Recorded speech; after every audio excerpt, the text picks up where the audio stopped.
डंडी की सेंट्रल मस्जिद दयार गैर में हुसूल तालीम के लिए आए तलबा और तालिबात के एजाज में शानदार ज़ियाफत का एहतमाम किया, जिसमें मुकामी तलबा और असातिज़ा भी शरीक हुए। इसे पर देखिए कैसर हबीब की ये रिपोर्ट। सेंट्रल मस्जिद में डंडी और गिरदोनवाह की यूनिवर्सिटी और कॉलेजेस के गैर मुल्की तलबा और तालिबात और असातिज़ा के लिए जोहराने का एहतमाम किया गया, जिसमें लोगों की कसीर तादाद शरीक हुई। इमाम अब्दुल रऊफ और इमाम हमजा ने बाहमी एहतराम, मोहब्बत और कुर्बानी का दर्स देते हुए कहा कि इस्लामी तालीमात को अपनी जिंदगियों पर लागू करना दीन और दुनिया दोनों में कामयाबी का बायस है। मसाजिद से ताल्लुक हमें आपस में जोड़े रखता है। If you say, if your child is throwing the pebbles, that's nonsense. Don't do it. Yeah, same like the same nonsense we do.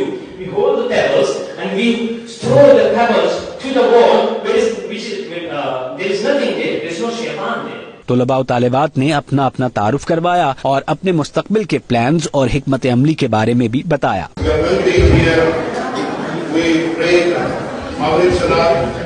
We are not going to get that Maghrib Salat again in our life.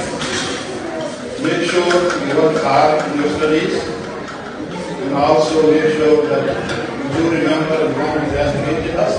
नए आने वाले तलबा ने Scotland में तालीम के मयार को सराहा और स्कॉटिश लोगों की मिलनसारी की तारीफ की। तलबा ने डंडी स्टूडेंट इस्लामिक सोसाइटी को भी उनके काम पर खिराज तहसीन पेश किया। A really good place to study, especially with the diversity in its community and the activities that they keep us engaged with. I love Dundee. This is my 5th year here.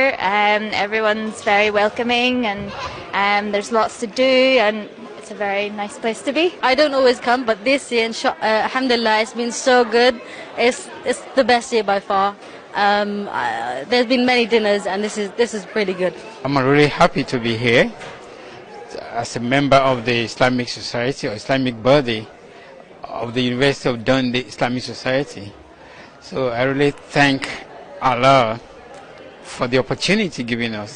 او نن د جمعات ټول سټوډنټان راغلي چې د you بل سره میلاو شي، دا هر سال کیږي او د you بل سره چې norm so welcome کوي، دا ډیر جمعات ډیر خده او خلک ټول د یو بل سره تعلق ساتي। चेयरमैन मस्जिद बशीर चौहान ने आने वाले मेहमानों का शुक्रिया अदा किया, उन्हें जिंदगी के मकसद के बारे में याद दहानी करवाई और कहा कि आप कहीं भी जाएं मगर अपनी पहचान, अपनी सकाफत और अपने कल्चर को कभी न भूलें। कैसर हबीब, 92 न्यूज़, डंडी, स्कॉटलैंड।